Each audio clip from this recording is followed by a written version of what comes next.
Assalamualaikum warahmatullahi wabarakatuh. Selamat sore anak-anak sekalian. Pada kesempatan sore hari ini kita akan melanjutkan pembahasan soal tema 5 penilaian akhir semester 1 atau PAS.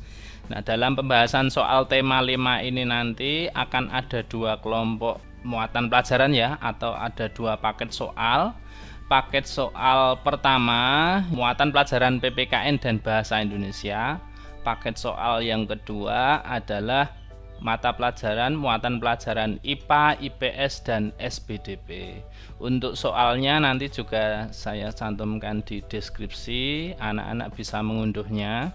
Baik, langsung saja kita lakukan pembahasan soal tema 5 penilaian akhir semester 1 untuk kelas 4. Akan kita mulai untuk pembahasan soal paket 1 tema 5, yaitu muatan pelajaran PPKN. Muatan pelajaran PPKN KD 3.1. Kita mulai dari nomor 1. Siswa kelas 4 SD Sembada melakukan musyawarah untuk memilih ketua kelas. Semua siswa ikut berpartisipasi dalam musyawarah. Kegiatan tersebut mencerminkan nilai Pancasila sila ke titik-titik. Kata kuncinya di sini adalah berpartisipasi dalam musyawarah ya. Berarti ini mencerminkan sila keberapa? Sila ke-4. Gitu ya. Permusyawaratan yang dipimpin oleh hikmat kebijaksanaan dalam kerakyatan yang dipimpin oleh hikmat kebijaksanaan dalam permusyawaratan perwakilan. Jadi jawaban nomor 1 ini adalah D. Nomor 2, bacalah pernyataan berikut. Melaksanakan musyawarah untuk mengambil keputusan bersama. Kata kuncinya musyawarah lagi. Lambang sila Pancasila yang menggambarkan makna Pancasila sesuai dengan pernyataan tersebut adalah A. Rantai, iya atau bukan? Rantai. Berarti musyawarah ini juga makna dari sila Pancasila sila ke-4 ya. Kalau sila ke-4 simbolnya apa? Atau lambangnya apa? Lambangnya adalah kepala banteng. Berarti jawabannya yang benar adalah C. Begitu ya anak-anak ya. Kita lanjutkan. Nomor 3, nilai-nilai kepahlawanan yang sesuai dengan pengamalan sila-sila Pancasila adalah A. Ingkar janji. Bukan. Mudah menyerah. Tidak. Mengakui kesalahan. Bisa jadi memaksakan kehendak. Salah. Berarti jawabannya yang benar C. Kita lanjutkan nomor 4. Danis diajak Farid bermain ke rumah Roni pada hari Minggu. Namun Danis masih memiliki tugas yang belum diselesaikan. Padahal tugas harus dikumpulkan pada hari Senin. Sikap Danis seharusnya adalah A. Menolak ajakan Farid dan mengabaikan tugas. Mengabaikan tugas. Salah ya, sudah menolak dan mengabaikan. B. Menolak ajakan Farid dan pergi bermain sendiri. Malah pergi bermain sendiri. Salah. Menerima ajakan Farid untuk pergi tanpa mengerjakan tugas. Ini pergi tapi malah tidak mengerjakan tugas. Yang D. Menerima ajakan Farid tetapi menyelesaikan tugas terlebih dahulu. Ini yang benar. Jadi jawaban yang nomor 4 adalah D. Seperti ini ya. Jadi ketika anak-anak memiliki tugas yang harus segera dikumpulkan, sedangkan saat itu ada teman yang ngajak bermain ya, dua-duanya bisa dilaksanakan asal yang pokok itu dikerjakan terlebih dahulu. Begitu ya. Nomor 5, langsung saja kita bahas nomor 5 karena ini nanti paketnya banyak sekali anak-anak. Nomor 5, perhatikan pernyataan berikut. Sebagai warga negara Indonesia, kita harus gemar menggunakan produk dalam negeri. Nilai kepahlawanan yang sesuai dengan pengamalan sila Pancasila pada pernyataan tersebut mencintai produk dalam negeri itu pernyataan untuk pengamalan Pancasila untuk sikap apa ya? A. Jujur, bukan. B. Disiplin, bukan. C. Cinta tanah air, ya, menggunakan produk dalam negeri. D. Pantang nyerah, bukan. Pantang menyerah. Jadi jawaban yang benar adalah C. Cinta tanah air. Salah satunya menggunakan produk dalam negeri. Nomor 6. Perhatikan gambar di bawah ini, gambar berikut. Gambar tersebut merupakan simbol dari Pancasila. Sila keberapa? Ayo Padi dan Kapas itu. Sila ke-5. Jawabannya berarti yang benar D, begitu ya. Kita lanjutkan nomor 7. Perhatikan pernyataan berikut. Menghormati dan menghargai hak orang lain. Ya, pernyataan tersebut sesuai dengan pengamalan Pancasila sila ke. Kata kuncinya di sini menghormati dan menghargai orang lain, yaitu sila ke-5, keadilan sosial bagi seluruh rakyat Indonesia. Itu ya. Jadi jawabannya untuk nomor 7 ini A. Lanjut nomor 8.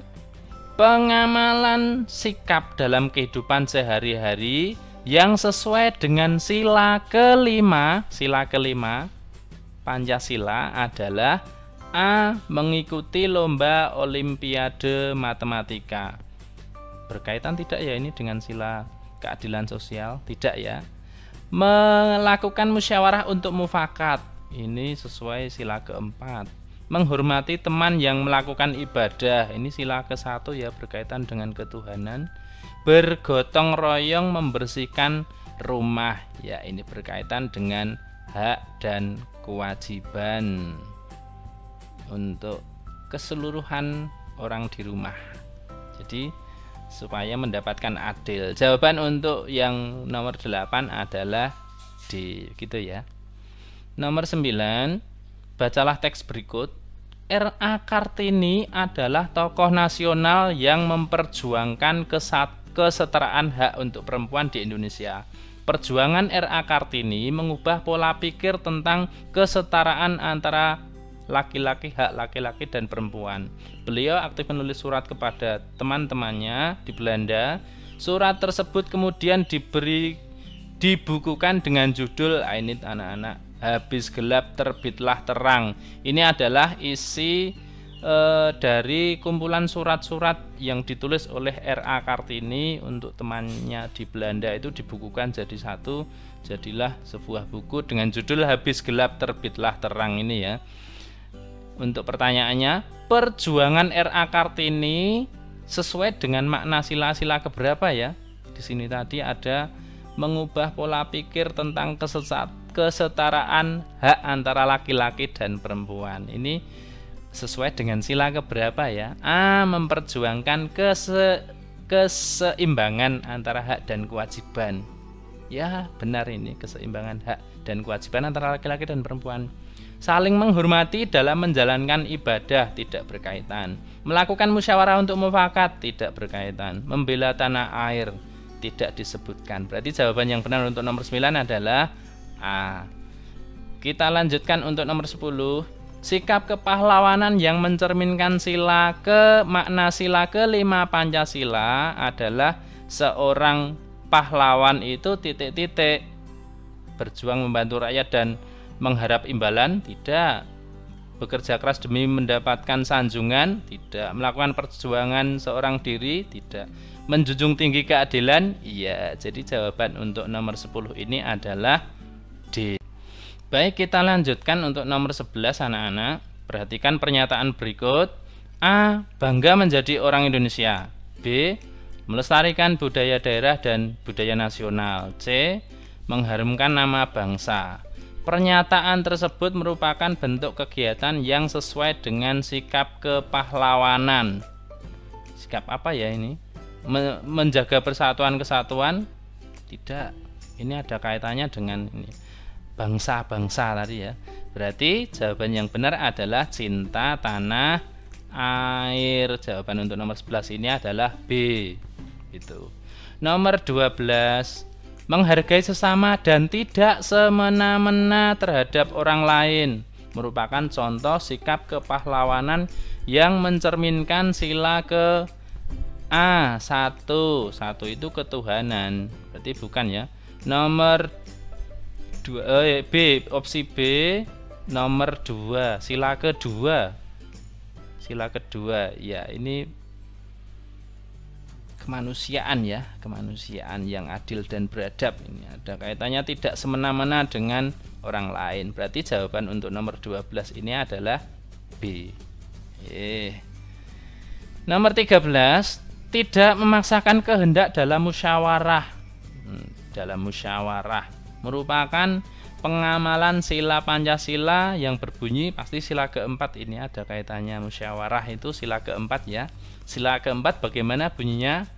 Ya, kerakyatan yang dipimpin oleh hikmat kebijaksanaan dalam permusyawaratan perwakilan. Nomor 13 ini jawabannya D. Kita lanjutkan nomor 14. Bacalah teks berikut. Sutomo adalah seorang pahlawan yang berasal dari Surabaya. Beliau lebih dikenal dengan sapaan akrab Bung Tomo. Beliau memimpin rakyat untuk melawan kembalinya penjajahan Belanda yang membonceng tentara Nika.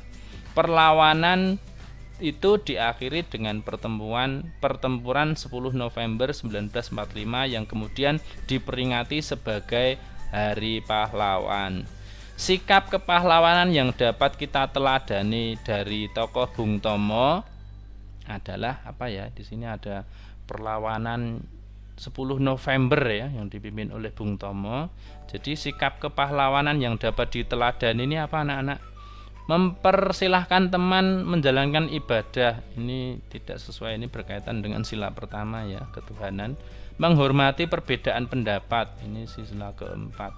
Berpartisipasi memimpin kerja bakti di sekolah. Ini bisa, ini berkaitan. Kita coba lihat yang opsi D.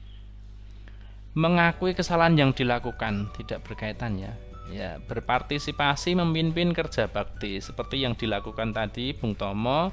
Beliau memimpin rakyat untuk melawan Belanda gitu ya. Jadi jawaban untuk 14 ini adalah C. Ini yang berkaitan dengan keteladanan Bung Tomo, tokoh Bung Tomo. Kita lanjutkan nomor 15.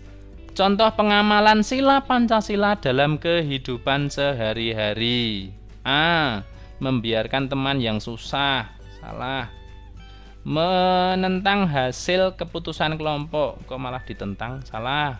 Melakukan perbuatan yang merugikan teman. Jangan ya.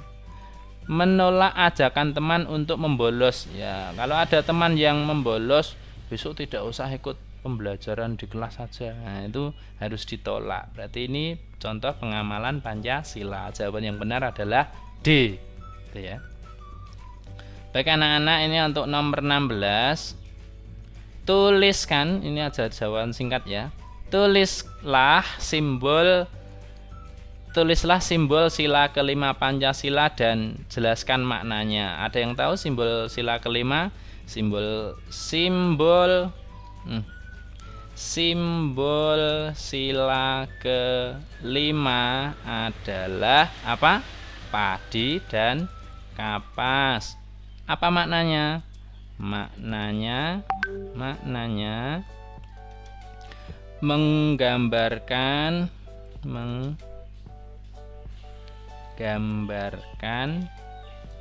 pangan untuk kapas dan padi ya, pangan dan sandang, atau dibalik sandang dan pangan gitu boleh, sebagai kebutuhan pokok manusia. Ini ya, ini di tema 5 ini makna simbol sila kelima Pancasila.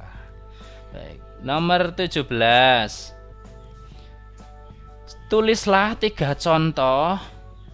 contoh sikap dalam kehidupan sehari-hari yang mencerminkan pengamalan sila Pancasila. Ini banyak sekali ya anak-anak. Silakan dituliskan 3 saja sikap yang mencerminkan pengamalan Pancasila.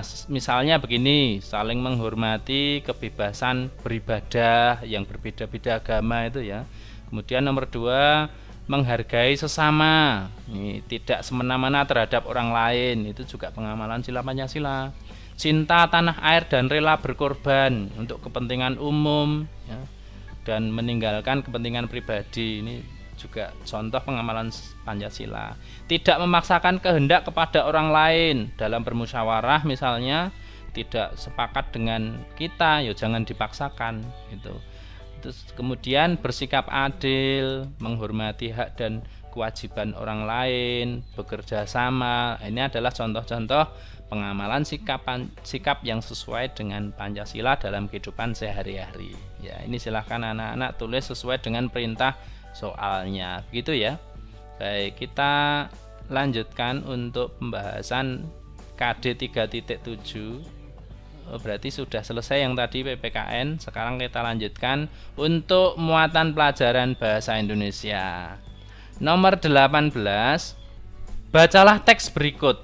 Pattimura lahir pada tanggal 8 Juni 1783. Ia adalah pahlawan yang berjuang untuk Maluku melawan VOC Belanda. Sebelumnya, Pattimura adalah mantan sersan di militer Inggris. Pada tahun 1816, Inggris bertekuk lutut kepada Belanda. Kedatangan kembali kolonial Belanda pada tahun 1817 mendapat tantangan keras dari rakyat. Hal ini disebabkan karena kondisi politik, ekonomi, dan hubungan kemasyarakatan yang buruk. Rakyat Maluku akhirnya bangkit mengangkat senjata di bawah pimpinan Kapiten Pattimura. Ya, di sini kalimat yang sesuai dengan paragraf. Pattimura lahir 8 Juni 1873, sesuai tidak? 1873 ini 1783, berarti tidak sesuai ya. Begitu cara mengidentifikasi jawaban. Pattimura berjuang untuk Maluku melawan Inggris. Apakah di sana disebutkan? Di sini melawan Belanda atau VOC gitu ya, berarti bukan. Pattimura adalah mantan sersan militer Belanda. Di sini tadi dikatakan militer Inggris, berarti bukan. Rakyat Maluku mengangkat senjata di bawah pimpinan Pattimura. Ya, di sini tadi ada di kalimat terakhir. Jawabannya yang benar adalah D. Itu. Nomor 19 dan 20 ini ada paragraf. Bahasa Indonesia banyak sekali teks ya. Hayam Wuruk merupakan raja keempat dari kerajaan Majapahit. Pada masa pemerintahan Hayam Wuruk, kerajaan Majapahit mencapai puncak kejayaan. Hubungan persahabatan dengan kerajaan-kerajaan tetangga terjalin dengan baik.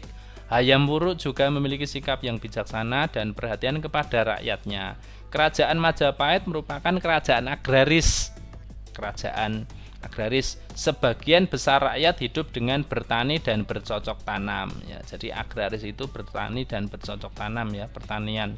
Untuk meningkatkan hasil pertanian rakyat, Hayam Wuruk memerintahkan pembuatan bendungan untuk irigasi. Selain sebagai kerajaan agraris, kerajaan Majapahit juga menjadi kerajaan maritim ya, kelautan. Artinya sebagian besar pekerjaan rakyatnya berkaitan dengan laut seperti perdagangan ikan, pelayaran ya. Kalimat yang sesuai dengan isi paragraf tersebut. Oke, nomor 19. Kerajaan Majapahit mengalami kemunduran pada masa Hayam Wuruk. Kebalikan ya, ini mencapai kejayaan, berarti salah. Hayam Wuruk dikenal bijaksana dan perhatian pada rakyatnya. Ya tadi, makanya dibuatkan ini kalimatnya, sikap yang bijaksana, perhatian pada rakyatnya. Berarti ini B, benar.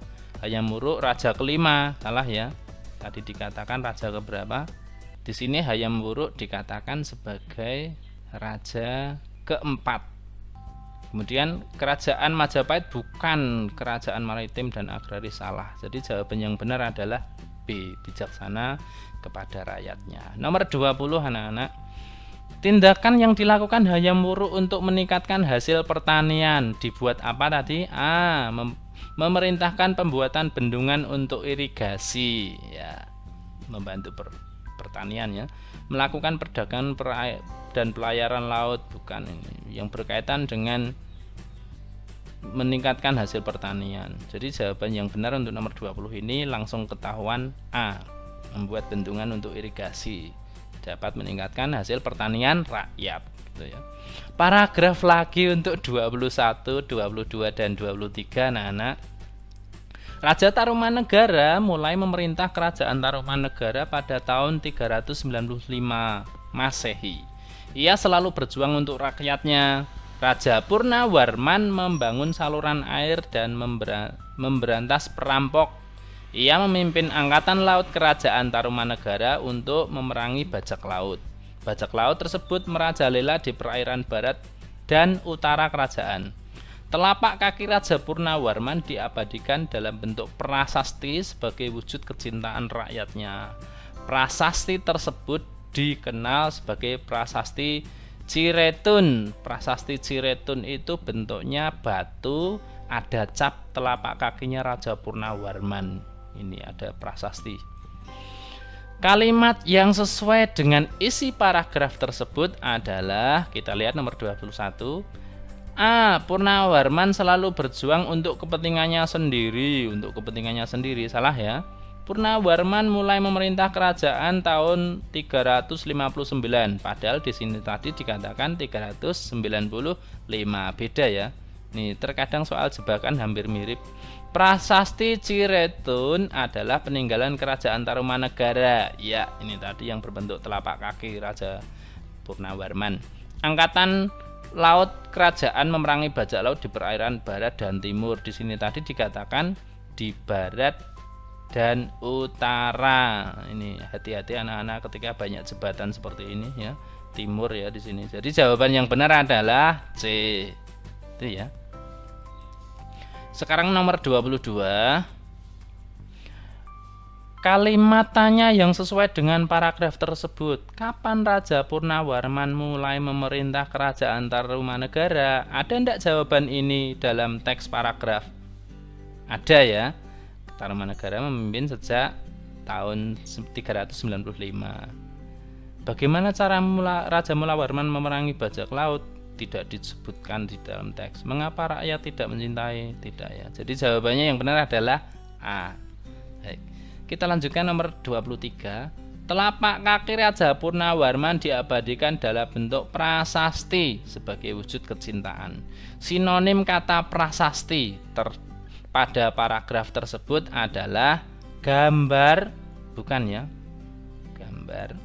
B. Piagam, bisa jadi sebuah penghargaan gitu. Sertifikat, bukan. Penghargaan, ya, bedanya apa penghargaan dan piagam itu? Bedanya kalau piagam itu diwujudkan ya, diwujudkan dalam bentuk benda seperti itu. Jadi jawaban yang benar adalah sinonim kata prasasti itu piagam. Hanya saja piagam zaman dulu piagamnya bukan berbentuk kertas, bukan berbentuk piala, tapi berbentuk batu gitu. Itulah prasasti.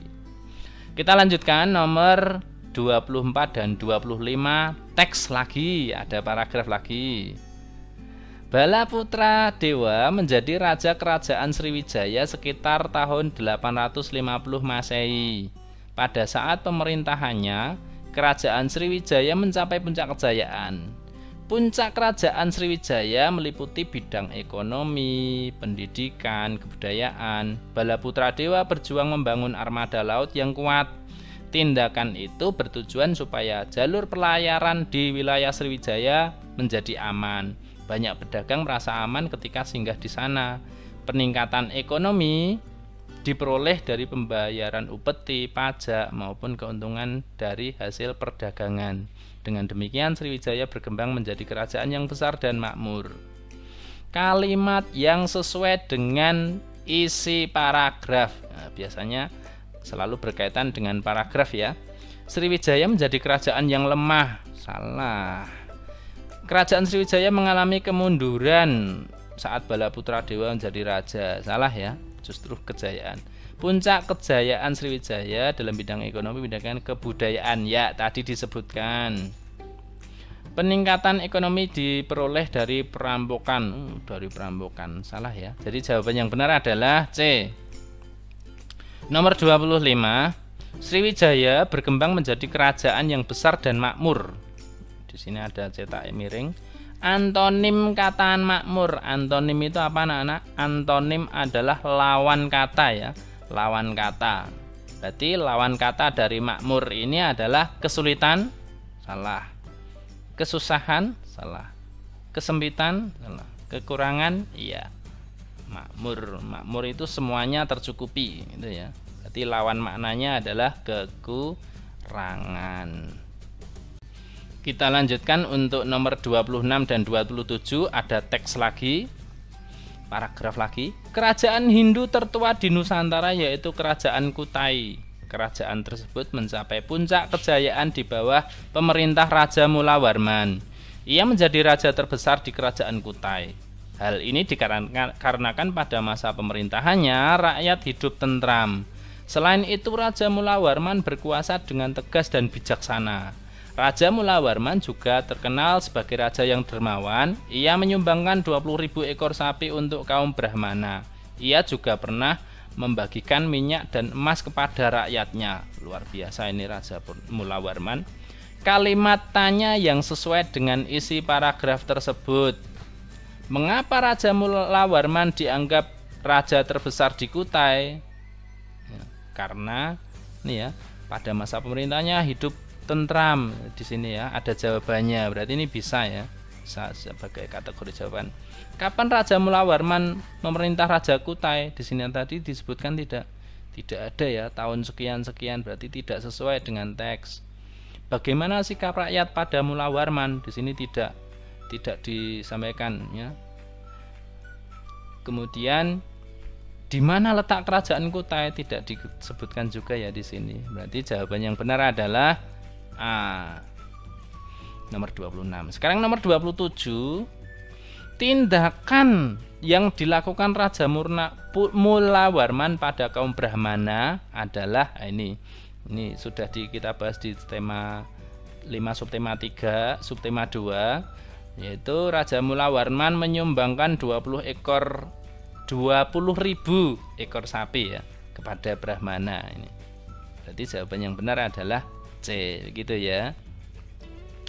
Sekarang kita lanjutkan untuk soal uraian nomor 28, ada teks lagi.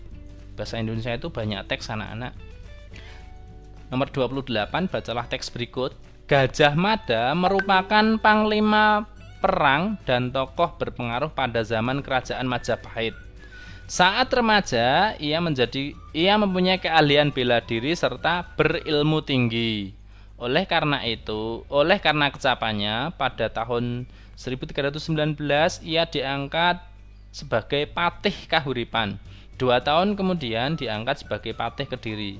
Gajah Mada diangkat sebagai patih Majapahit tahun 1334. Setelah itu ia berhasil menaklukkan Keta dan Sadeng. Pada tahun 1336 Gajah Mada mengucapkan Sumpah Palapa. Ini Sumpah Palapa anak-anak. Ia berjanji tidak akan memakan buah palapa sebelum berhasil menguasai pulau-pulau di Nusantara. Buah palapa merupakan sejenis rempah-rempah. Perjuangan Gajah Mada mencapai puncaknya pada zaman pemerintahan Prabu Hayam Wuruk. Gajah Mada meninggal tahun 1364. Berdasarkan teks tersebut anak-anak, buatlah peta konsep tentang perjuangan Patih Gajah Mada. Ya, ini membuat peta konsep itu dimulai dari ada perjalanan hidup ini ya, mulai remaja. Tadi kan di sini kan Gajah Mada itu siapa ya? Kata kuncinya ini ketika remaja, punya keahlian serta berilmu tinggi. Ini bisa dimasukkan dalam peta konsep yang pertama. Kemudian tahun 1319 diangkat sebagai patih Kahuripan. Ini yang kedua. Kemudian yang ketiga, peta konsepnya 2 tahun kemudian, ya ini 2 tahun kemudian diangkat sebagai Patih Kediri. Ini peta konsep. Jadi semacam kita membuat riwayat gitu anak-anak. Kemudian diangkat sebagai Patih Majapahit tahun 1334. Ini peta konsep yang keempat. Kemudian peta konsep yang kelima, ini Gajah Mada mengucapkan Sumpah Palapa tahun 1336, seperti itu. Jadi peta konsep itu perjuangan, karena pertanyaannya perjuangan Patih Gajah Mada, ya kita menuliskan riwayat perjuangannya Gajah Mada itu. Dan kebetulan di sini ada tahun-tahunnya, anak-anak tuliskan dari ini. Oh, tahun ini sekian. Dimulai dari remaja karena disebutkan dari awal meskipun tidak disebutkan tahunnya. Begitu ya untuk menuliskan sebuah riwayat. Kita lanjutkan anak-anak, nomor 29 itu KD 3.8. Nomor 29 ya.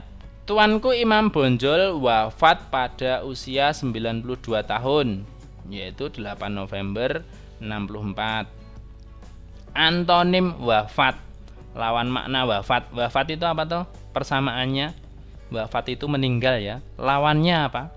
Lawannya wafat terbit, bukan ya? Bukan. Kemudian B, lahir. Wafat lawannya lahir. Bisa jadi ya. Bisa jadi.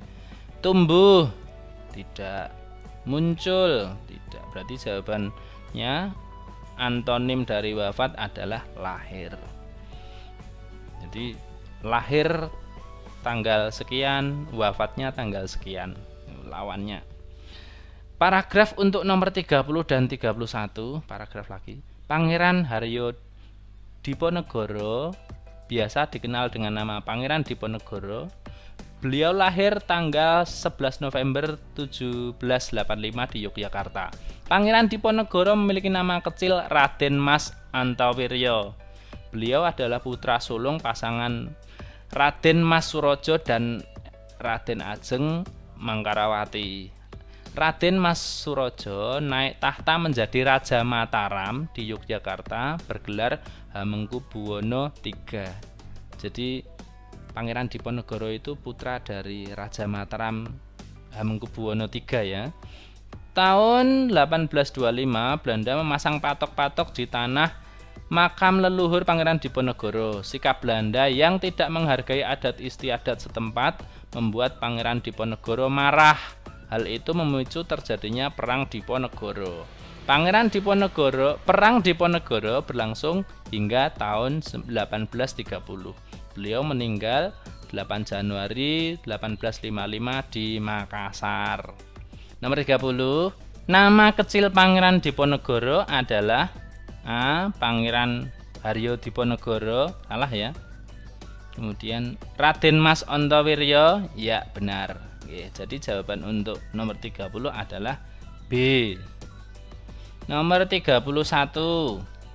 Pangeran Diponegoro meninggal tahun, tadi di kalimat terakhir tahun berapa? 1830. Jawabannya adalah C. Paragraf lagi untuk nomor 32 dan 33. Sultan Hasanuddin merupakan raja dari kerajaan Islam Gorontalo di Makassar, Sulawesi Selatan. Oleh Belanda, masih ingat ya, ia dijuluki ayam jantan dari timur. Hal ini karena kegigihan dan keberaniannya melawan Belanda. Hasanuddin rakyat membela sultan kepentingan. Di sini ada kalimat yang diacak. Ia berusaha menegakkan kedaulatan dan memperluas wilayah kerajaan. Ia berusaha menegakkan kedaulatan dan memperluas wilayah kerajaan. Berikut bukan sinonim, yang bukan sinonim kata wilayah, bukan persamaannya. 32A, area. Ya, ini persamaan ya, persamaan.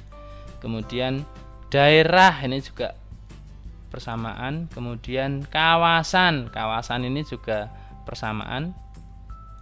Tempat, bukan ya, tempat.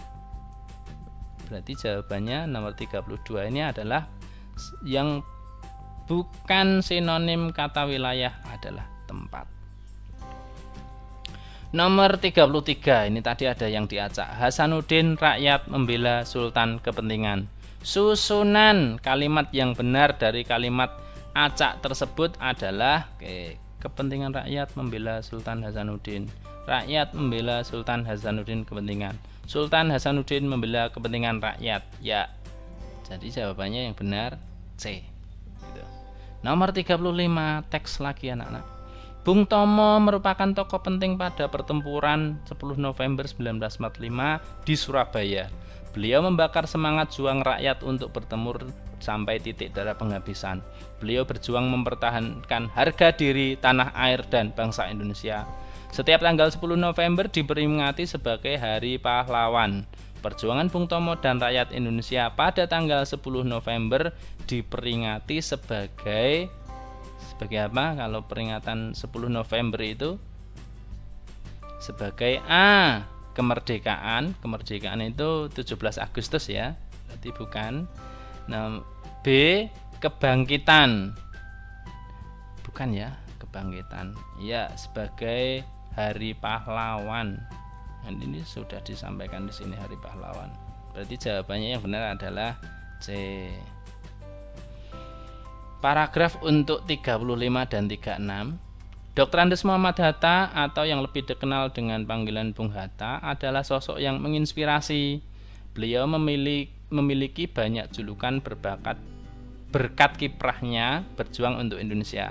Beliau adalah seorang proklamator, diplomat, negarawan, wakil presiden RI pertama, dan Bapak Koperasi Indonesia. Beliau sangat berdedikasi terhadap kemerdekaan bangsa Indonesia. Hampir seluruh hidupnya dibaktikan untuk kepentingan negara. Berikut bukan termasuk julukan untuk Bung Hatta atas perjuangannya yang bukan ya. Wakil Presiden RI, ya ini. Proklamator, ya. Sastrawan bukan ya. Diplomat, ya. Jadi jawaban yang bukan adalah sastrawan C. Nomor 36 anak-anak, Bung Hatta adalah sosok yang berjasa dan dalam memajukan koperasi di Indonesia. Oleh karena itu, beliau dijuluki sebagai Bapak memajukan koperasi, ya Bapak Koperasi. Itu ya, C. Selanjutnya, paragraf untuk menjawab soal nomor 37 dan 38. Tony adalah siswa kelas 4 SD Sembada. Tony bersama teman-temannya berkeliling di sekitar sekolahannya. Para dokter kecil ini memeriksa tempat-tempat penampungan air di rumah warga, mulai dari bak mandi, ember, pot, vas bunga, dan tempat minum unggas. Saat melakukan pemeriksaan, mereka mengenalkan program 3M. Program 3M yaitu menguras, menutup, dan mengubur tempat-tempat yang menjadi sarang nyamuk. Nyamuk Aedes aegypti adalah penyebab penyakit demam berdarah dengue atau DBD ya. Tony dan teman-temannya mendapat penyuluhan tentang penyakit demam berdarah dari pegawai puskesmas. Mereka diharapkan menjadi percontohan bagi masyarakat sekitar sekolahannya. Pertanyaan nomor 37. Tony dan teman-temannya melakukan pemeriksaan tempat-tempat penampungan air berkaitan dengan tugas mereka sebagai siswa, bukan ya. Jelas ini sudah siswa, tapi tugas siswa tidak memeriksa tempat-tempat. Sebagai apa? Sebagai dokter kecil ya, sebagai masyarakat, sebagai puskesmas, bukan. Jawabannya adalah dokter kecil ya. Nomor 38 anak-anak. Berikut ini bukan termasuk program 3M. Apa tadi 3M? Menguras, menutup, dan mengubur. Ini ya, menguras, menutup, mengubur. Yang bukan yang mana? Menutup, menguras, mengubur, memeriksa. Berarti ini yang bukan. Jawabannya adalah D, karena yang bukan 3M. Kita lanjutkan nomor 39 anak-anak. Bacalah teks berikut. Insinyur Soekarno atau biasa dipanggil Bung Karno. Beliau merupakan pengusul dasar negara Indonesia yang dikenal dengan nama Pancasila. Beliau merupakan seorang orator yang karismatik dan cerdas. Ketika berpidato, beliau bisa menggetarkan hati para pendengarnya. Insinyur Soekarno juga merupakan tokoh proklamator kemerdekaan Indonesia tanggal 17 Agustus 1945. Beliau memproklamasikan kemerdekaan bangsa Indonesia bersama dengan Muhammad Hatta atau Bung Hatta. Tulislah 5 informasi tentang Soekarno. Tadi sudah disampaikan di sini ya. Kita satu persatu. Siapa itu Soekarno? Soekarno adalah tokoh nasional ya, sebagai dasar nih pengusul, misalnya Soekarno pengusul dasar negara Indonesia. Itu satu informasi tentang Soekarno. Yang kedua, Soekarno seorang orator yang karismatik dan cerdas. 2 sudah dapat 2, disuruh menuliskan 5. 3, Soekarno tokoh proklamator kemerdekaan Indonesia ya, ini ya. Kemudian yang kelima ini tadi belum kita masukkan ya. Soekarno ketika berpidato bisa menggetarkan hati pendengarnya. Jadi 5 informasi jawaban itu ada di teks semua, anak-anak, tinggal dituangkan gitu ya. Ya, nomor 40 ya, nomor terakhir ini anak-anak. Bacalah teks berikut ini. Mas Hadi meraih penghargaan Kalpataru dari Presiden Joko Widodo pada tahun 2015. Ia berasal dari Desa Kaliwingi, Kabupaten Brebes, Jawa Tengah. Penghargaan tersebut diperoleh berkat kiprahnya di bidang lingkungan. Mas Hadi berjibaku menjaga pantai sejak tahun 2005. Mas Hadi mendapat penghargaan setelah melakukan beberapa kegiatan. Ia melakukan rehabilitasi hutan mangrove, mengelola pesisir, dan memberdayakan masyarakat pesisir. Mas Hadi juga menguatkan kelembagaan kelompok. Ia tidak bosan mengkampanyekan penyadaran dan pembelajaran kepada masyarakat. Mas Hadi juga memberikan pendidikan lingkungan bagi pelajar dan perlindungan kawasan hutan mangrove.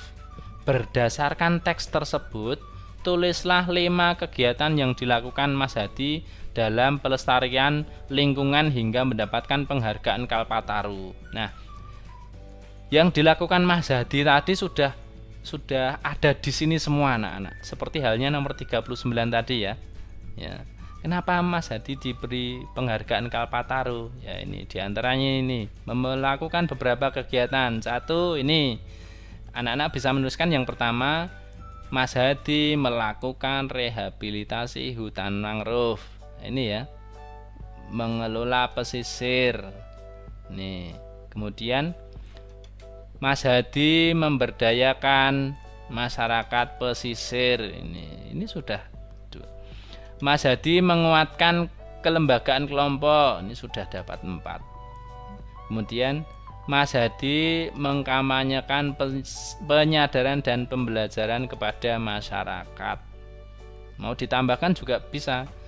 Mas Hadi juga memberikan pendidikan lingkungan bagi pelajar dan perlindungan kawasan hutan mangrove. Jadi di sini di dalam teks ada 6 kegiatan pelestarian yang dilakukan Mas Hadi. Anak-anak disuruh menyebutkan 5 kegiatan. Jadi kunci dalam menjawab soal uraian seperti ini, seperti nomor 39 dan 40 itu harus sesuai dengan kata kuncinya. Pertanyaannya itu apa? Karena pertanyaannya adalah 5 kegiatan yang dilakukan Mas Hadi. Kegiatannya ada di sini tadi semua. Anak-anak tinggal menyalin, jika perlu menambahkan kalimat sendiri. Itu dalam menjawab soal uraian. Jadi ini anak-anak untuk materi tema 5 di kelompok mata pelajaran yang A ya, yaitu PPKN dan Bahasa Indonesia. Kita masih ada satu lagi pembahasan soal tema 5 penilaian akhir semester 1 untuk muatan kelompok muatan bahasa IPA IPS SBDP ya, kelompok muatan yang B.